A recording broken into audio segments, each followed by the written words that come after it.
The air was sharp and dry as the human landing craft settled into the cracked soil of a planet that had no official name on any Earth map. It was catalogued only by its coordinates and known by rumor as a hot zone for alien activity. The ship's legs hissed as they locked into place, and a single scout stepped out, his boots crunching against gravel and ash.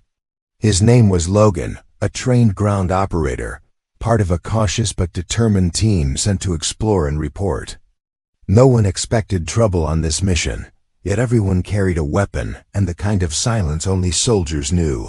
The silence before something went wrong. Logan had been walking along a narrow ridge, scanning for minerals and life signatures, when something shifted behind him. It was not a sound but a presence, the sudden pressure of being watched by something that didn't blink. He turned quickly and raised his scanner, but it was too late. A heavy figure launched from the rocks, slamming into him with such force that he lost grip of his equipment and tumbled back into the dirt. The alien stood over him, towering and armored in skin that shimmered like stone under the twin suns. It did not speak. Its eyes were deep red slits, and its breath came out in short bursts through a narrow mask on its face. Without thinking, Logan kicked upward and scrambled back to his feet. The alien swung a massive arm at him. Logan ducked and felt the wind of it pass inches from his head. His own weapon had flown from his belt and landed too far behind him to reach. There was no time to think, only act. The fight that followed was not elegant or tactical. It was raw and brutal. Fists landed against flesh. Claws scratched through fabric. Blood, both red and silver, stained the rocks as the two beings struggled for control in the dust and heat of a foreign world. Logan's training kept him moving, even when the pain in his ribs told him something had cracked. He dodged another strike, rolled beneath the alien's legs, and climbed onto its back. The creature roared, a low sound that vibrated through the ground, and tried to shake him off. But Logan wrapped one arm tight around its throat and used his other arm to lock the grip. The alien stumbled and fell to its knees, gasping and thrashing as Logan held on with everything he had. He didn't know what drove him to choke it instead of killing it outright. Maybe instinct. Maybe desperation. Maybe something else. The alien's strength faded. Its movements slowed. It dropped forward into the dirt and stopped resisting. Logan sat back, heart racing and breath heavy. His hand hovered over the creature's neck. He could finish it now. No one would blame him. It had attacked first. It could attack again. But something inside him paused. He looked at the alien's body, its labored breath still faintly moving its chest. Not unconscious, not dead. Just defeated. Logan stood up, slowly and carefully. His own legs felt weak and unsteady. He walked over to his gear, picked up his communicator, and checked for signals. He was about to report the contact when a small drone, shaped like a silver eye, rose from behind the rocks. It had been watching.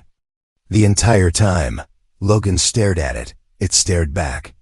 Then, silently, it rose higher and zipped away across the sky. He didn't chase it. He simply stood there, wondering who had sent it and what they had seen back on the orbiting ship. Logan received a call before he could even clean the blood off his uniform. A message had come through open frequencies, translated and verified multiple times. The alien species had identified themselves as the Valari, a race older than humanity's first cities and known in whispers but never before contacted. Message was brief and formal. It invited Earth to a peace summit aboard a neutral space station owned by neither side. The message included footage of the fight, the moment Logan had choked the alien but spared him. They called it an act of controlled dominance, a gesture of power mixed with restraint. And for the Valari, this was not weakness. This was respect. The human leadership did not know how to respond at first. Some said it was a trap. Others said it was a miracle. A few believed that peace with such a species was impossible. But the message was clear. The Volari saw potential in humans. Not because of their weapons or technology, but because of the human, who could fight like a beast and still choose not to kill Logan, was pulled into every meeting that followed. He didn't speak much. He didn't know what to say. He had acted on instinct, and now the galaxy was reacting to him. He had gone down to that planet to scan rocks and came back with an invitation that could change everything. He didn't understand diplomacy or interstellar politics. He only knew that something important had happened, something no one could ignore on the other side of space. The Volari warrior named Tirak awoke in a healing chamber. His body was sore, his pride was wounded, but his thoughts were not of anger. He remembered the grip around his throat and the moment it could have ended. He remembered the human who held his life and let it go. Tirak had expected death. What he received instead was something more dangerous, curiosity, and so the wheels began to turn. Not in war rooms or battlefields, but in the hearts of two fighters, who had seen each other clearly for one small violent moment. One had shown power without hatred. The other had felt defeat without shame. Across the stars, those watching began to whisper that perhaps the time had come for more than survival. Perhaps it was time for something greater, perhaps it was time for peace. News of the Volari invitation spread through Earth's leadership like fire across dry leaves. Commanders debated, scientists argued, and diplomats whispered behind closed doors. The world had never been contacted by a species this directly before. Not like this. Not through signals in deep space or passive probes, but with a formal invitation to talk face to face across the stars. And the reason behind that invitation was a single man, a soldier named Logan, who had nearly killed an alien with his bare hands, and then chose not to. Logan did not enjoy the attention. He was not the kind of man who sought crowds or medals. He preferred silence and routine, the predictable rhythm of missions where orders were clear and outcomes clean. Now he was pulled into meeting rooms full of people who used words like diplomacy and negotiation and mutual interest. He sat quietly as they discussed whether the Volari could be trusted, whether the footage had been edited, whether the whole thing was some clever alien trap meant to lure Earth into vulnerability. But despite all the doubt, no one could ignore what had happened. An alien warrior had fought a human, lost, and then returned to his people with news not of hatred but of honor. And in their culture, that meant something powerful. After several days of heated debate, Earth sent a message back.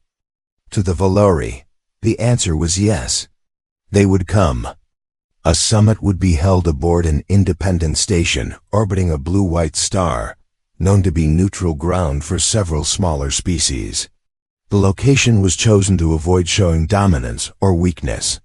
Earth would send a diplomatic team composed of scientists, military officers, and interpreters. But the Volari made one thing clear. They wanted the human who had spared their warrior. They wanted Logan. Logan did not argue. He did not try to avoid the request. He simply nodded when asked if he would go. He was not a politician or a speaker, but something in him understood that this was no longer just about him or even about the fight. It was about the message carried by that moment. The restraint he had shown, the decision not to kill, had rippled outward like a stone dropped into still water. And now the ripples had reached far across space. The journey to the summit station took 3 days. Logan sat mostly in silence, strapped into his seat while the diplomatic team ran through translations and political scenarios and cultural guidelines. He listened but said little. He kept thinking of the alien's face, the look in its eyes. Just before he had let go, there had been rage, yes, but also something deeper. Recognition, perhaps. A kind of shared understanding that did not need words when their ship arrived. The station was already lit with signals from both Earth and Volari vessels. It was massive, made of layered rings and floating towers that moved slowly around the central core. As Logan stepped onto the arrival deck, he felt something shift inside him. This place was not Earth. It was older, larger, and full of languages and faces he did not recognize. But everyone turned to look at him, not the diplomats or the translators, but him. The man who had fought and spared and changed something. No one had expected to change. The Valari were already present. Their delegation stood tall and still in the waiting hall. They wore armor that reflected the light in subtle colors like oil on water. At the front of the group stood the warrior Logan had fought. His name was Tirek, though Logan only learned that later. In that moment he knew him only by memory. Their eyes met and the station seemed to fall silent.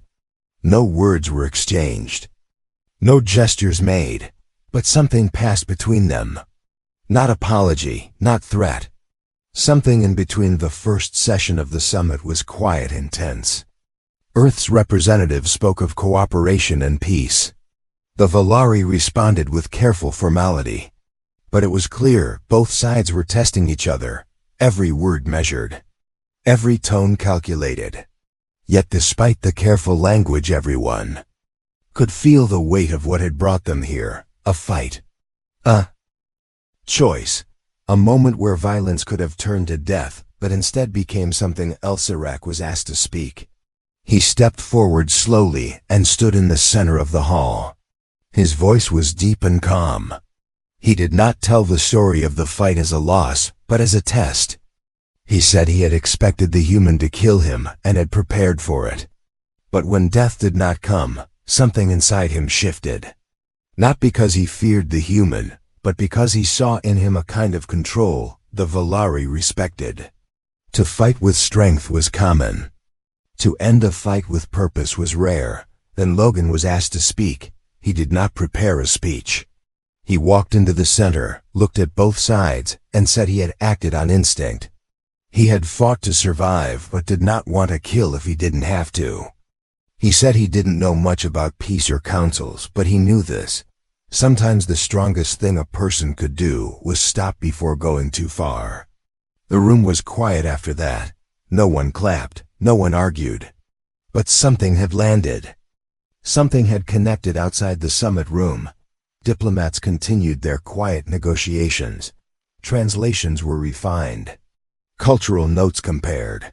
And though progress was slow, it was real. The Valari were not easy to read. Their emotions did not show the way human expressions did. But they listened, they watched. And slowly they began to respond, not with suspicion, but with something else. But just as hope began to rise, something moved in the shadows. A transmission intercepted, a report stolen, a warning delivered too late. Not all within the Valari ranks agreed with this summit. Not all wanted peace. And far from the central chamber, others were preparing to act inside the summit chamber. Days passed under the careful eye of peace. The hall remained filled with calm faces and slow words while translators moved with quiet urgency between conversations. Both sides tried to learn the rhythm of each other's thinking. Human diplomats asked questions gently and offered proposals shaped with hope and caution. The Valari answered in short, controlled sentences, never too quick, never too soft. But underneath the quiet and the structure, something heavier stirred. Logan spent most of his time observing. He stood at the edge of every meeting, sometimes sitting with military advisors, but often alone, arms crossed, eyes steady. He didn't belong to any diplomatic circle, and yet his presence kept the talks grounded. When arguments rose or trust slipped, someone always glanced at him, remembering why this summit had started. Logan spoke rarely, but his silence meant more than words. The Valari watched him too, especially Tirek. Tirek had become more than just a warrior now. Among his people, his survival was seen as a message from the old ways, a sign that something was changing. He no longer moved only as a soldier. He had begun to speak with measured thought, offering insights not from strategy, but from reflection. And though he still carried the sharp presence of a fighter, there was a new kind of energy in him, as if something inside had unlocked when Logan had let him live, despite progress in the summit hall. Elsewhere on the station, shadows grew longer. A small faction within the Velari had been watching everything. They believed the peace talks were betrayal, a dishonor to their traditions. These were not many in number, but they were loyal to an older code, one that demanded dominance and conquest, not diplomacy. They had smuggled weapons onto the station through hidden compartments and encrypted clearances. They waited for the right moment, not to destroy the summit, but to twist it, to remind their leaders that true strength came not from compromise, but from fear. Back in the chamber, the human diplomats continued their discussions, slowly proposing shared scientific missions, limited cultural exchanges, and even the beginnings of a mutual defense understanding. Earth wanted to move carefully, unsure how far trust could stretch. The Velari offered less but hinted they might accept certain agreements under strict conditions. It was slow, yes, but it was progress. One evening, as Logan sat in the observation ring of the station looking out over the curve of a gas giant glowing deep blue beneath the stars, he heard footsteps behind him. It was Tirak.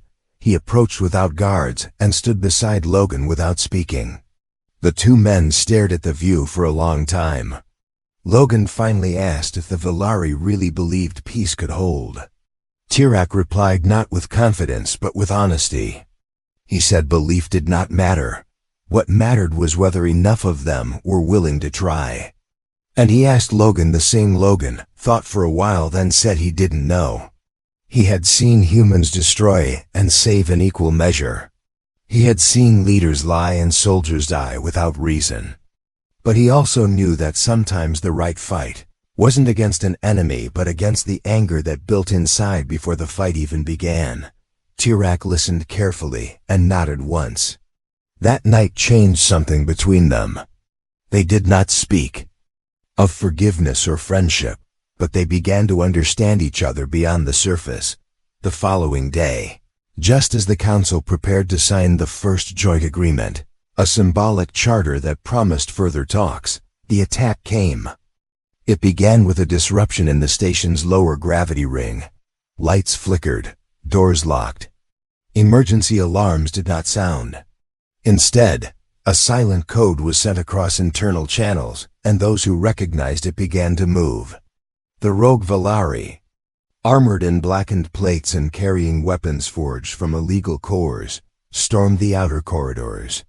Their plan was simple: kill the human figure who had embarrassed their warrior, destroy the chamber, make the message clear. Peace was weakness. Logan was the first to sense something was wrong.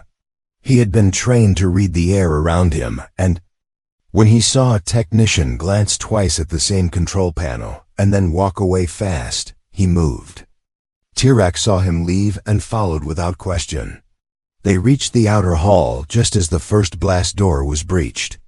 Smoke poured in, flash grenades hit the walls, screams echoed. And behind it all came the sound of boots and weapons, and Logan fought the way he always had, with speed, precision, and absolute focus. He moved between cover, taking down attackers with calculated force. No wasted movement, no unnecessary pain. Tirak moved beside him, blade in hand, voice calm even as chaos surrounded them. They worked together without needing commands. One watched the ceiling while the other swept the corners. One moved to draw fire while the other closed in. There was no strategy except survival, and no purpose except protection. As the fighting reached the outer entrance of the summit chamber, the real target became clear. The rogue Velari wanted to reach the delegates, to break the fragile trust with blood. But they did not expect Tirak to stand in their path. He raised his weapon and shouted not in warning but in defiance. He declared them traitors to the honor they claimed to defend. He called them cowards who feared change more than death. Logan stood beside him and aimed his rifle down the corridor. Together they formed a wall not of species but of choice, The final wave of attackers rushed forward, but they did not break through. Tirak fought like the warrior he had once been, but with a purpose deeper than pride. Logan moved like a shadow beside him, every motion exact, every strike necessary. And when the last rogue fell, silence returned. But it was not the silence of defeat. It was the silence that follows when the storm passes and something new begins. When the smoke cleared and the chamber was secured, both humans and Valari stood together looking at the two fighters. They had not saved a treaty. They had not protected a building. They had saved the belief that peace was possible, even in the middle of violence. And that belief, once earned in blood, would not be forgotten. The chamber had survived the attack. But something inside the station had changed. The calm that once held the walls together now carried tension beneath it, an invisible weight pressing down on everyone inside. The delegates gathered again, but this time they did not sit with ease. There were guards at every door, weapons within reach, and eyes that watched even during conversation. The peace they had worked for was still there, but it now stood on a thin edge. Surrounded by silence, Logan moved through the halls like a shadow.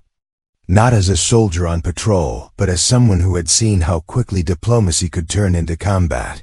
He no longer wore full gear, only a plain suit marked with the emblem of Earth. But even without armor, people stepped aside when he passed. He had become more than just the man who spared an enemy. He had become a symbol of the line between control and chaos, between war and peace. Tirak walked with him sometimes, though they spoke little when they were together. They did not need to speak. Every look between them held the memory of the fight and the battle that followed. They had not planned it, had not trained for it, but together they had protected something larger than either of them could define. It was not just the delegates they had defended. It was the belief that species so different could meet not as masters or enemies, but as equals. The rogue Valari faction had failed, but the damage left behind was deeper than the broken panels or the scorched walls.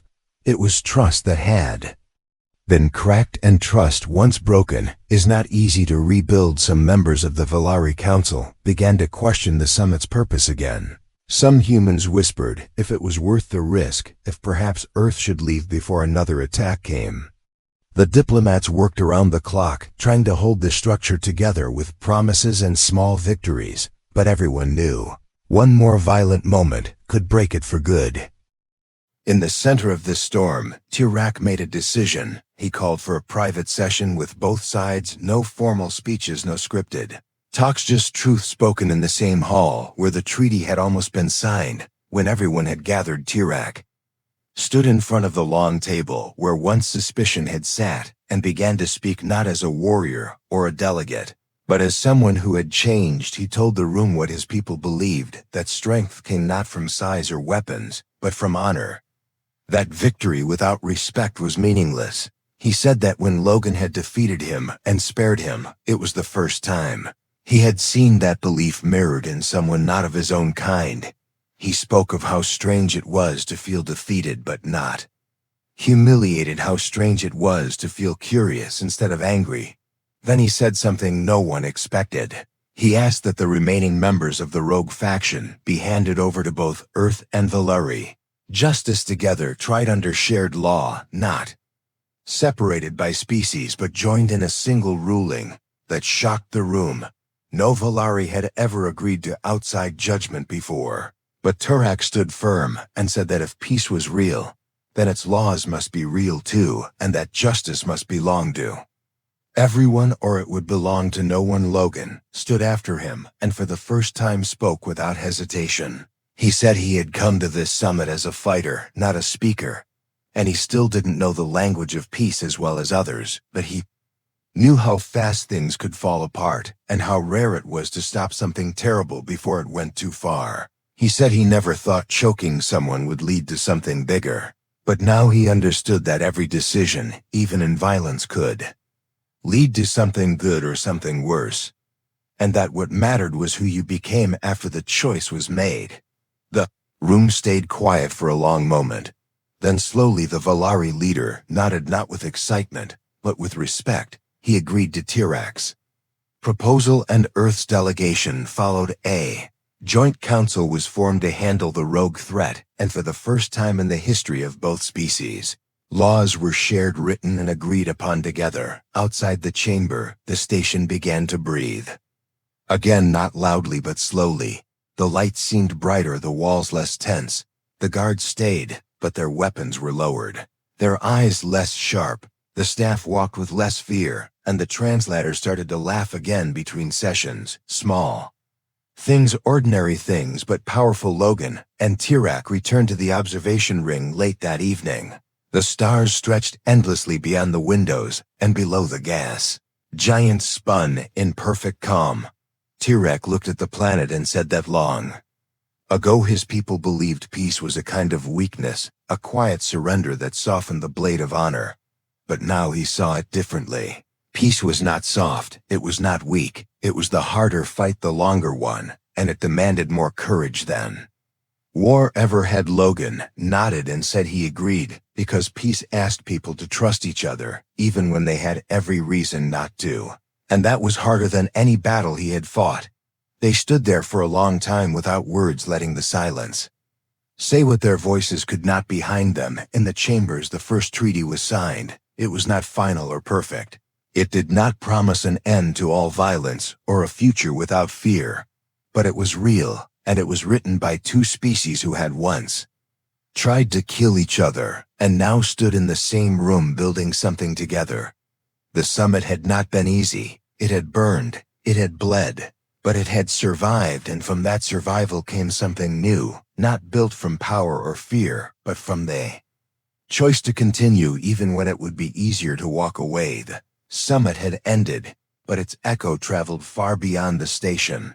Messages were sent across systems carrying news that peace had not only been discussed, but agreed upon. No one had expected such an outcome, not after the attack, not after the long history of silence and suspicion between species. Yet something had changed in those few tense days, something that could not be undone. Back on Earth, people watched the broadcast with a mix of disbelief and pride. They saw their representatives shaking hands with beings once thought unreachable. They listened as newscasters explained how one soldier's action had opened a door that centuries of science and strategy had failed to unlock, and though some still doubted the Valari's intentions, most began to believe that if peace could begin here, perhaps it could begin anywhere. Logan returned to Earth quietly, avoiding the cameras and ceremonies that followed. His name had become known across planets, his story told in news clips translated into dozens of alien tongues, but he wanted none of it. He had done what he thought was right in one moment, and somehow that moment had carried weight far beyond his understanding. He chose to stay silent, not out of guilt or confusion, but because he knew that words would never match the truth of what had happened and what it meant. Tirac returned to his people as more than a warrior. His name now stood for something new, a shift in the way the Valari saw the galaxy. He did not abandon his traditions, but instead began to teach a new form of strength, one that honored restraint as much as power. He led councils, spoke before young fighters, and reminded them that the enemy they feared might one day become the ally they needed. He was not worshipped, nor did he seek such things, but his voice was heard, and that was more than most could hope. 4 months passed, and the station where the summit had taken place was rebuilt. Sections expanded, new chambers designed for future gatherings between species. Flags from different worlds hung from the high ceilings, not as trophies, but as reminders of what was possible. Logan was invited back many times, but he declined until one day he finally accepted, not for politics, not for attention, but to see it for himself, to stand where history had shifted under his feet. When he arrived, the station felt different, not in its shape or design, but in its spirit. It was no longer just a place of negotiation. It had become a symbol, a meeting ground not ruled by fear, but by the willingness to listen. Delegates from several new species had already visited, some cautious, others hopeful, all of them aware of the story that had started it all: a fight, a choice, a peace. Tirac met him at the entrance. The two greeted each other not with ceremony, but with the quiet nod shared by those who have survived more than one kind of war. Together they walked through the halls watching. As young diplomats from both Earth and Valari studied new languages, compared cultural codes and discussed shared goals, Logan could feel it then, not just the result of the summit, but the beginning of something greater, not perfect, not guaranteed. But alive in the central plaza, a statue had been placed not of Logan alone, not of Tirak alone, but of the moment they had once shared. Two figures, one human, one Valari, locked in combat, not in hatred, but in balance. The human with arms wrapped around the alien's throat, the alien kneeling not in defeat, but in pause around them. The base of the statue read one line etched in the shared language of both worlds: strength is the choice to stop. Logan stared at the statue for a long time, not out of pride, but because it reminded him that even the hardest moments could lead to something better. He thought back to that day on the rocky ridge, how fast everything had happened, how close death had come, and how strange it was that by choosing not to kill, he had changed more than he could understand. Later that evening, Logan and Tirak stood once more in the observation ring. The stars stretched out around them, the same stars they had both looked up at from different worlds for different reasons. Tirak spoke first, saying that for all their history, the Valari had never imagined peace could come from a single act of mercy. Logan replied that humans rarely expected much from violence, except more violence. But sometimes when a person made a different choice, it surprised everyone, even themselves. They stood together in silence, watching a new Earth vessel dock with a Valari ship. Their crews moved across the walkways, greeting each other, not as threats, but as travelers on the same road. Logan watched them and knew this was only the beginning. There would still be conflict, still be mistakes, still be those who feared change. But something had started here that could not be stopped. When Logan returned to Earth for the last time, he did not return to duty. He retired quietly, choosing a life away from the spotlight. He planted a small garden in a quiet town, taught young kids about navigation and space, never mentioning his name, never telling his story unless someone asked. And even then, only the simple parts. Years passed and the peace grew stronger. Other species joined the talks, treaties, expanded missions launched in cooperation, not competition, and the station grew into a city among stars, known not by numbers or coordinates, but by a name chosen by both Earth and Valari together. They called it Unity Point, and sometimes when new soldiers trained in academies or students read about the first contact, they would hear the story of a man who fought an alien hand to hand, and when the battle was his to end, he chose not to end it. They would learn that peace did not come through weapons or words alone, but through the quiet strength of those who could have destroyed and instead chose to build. And so across the stars, the story lived not as legend, but as reminder that even in the deepest corners of space, the most powerful force was still a simple human choice. The end.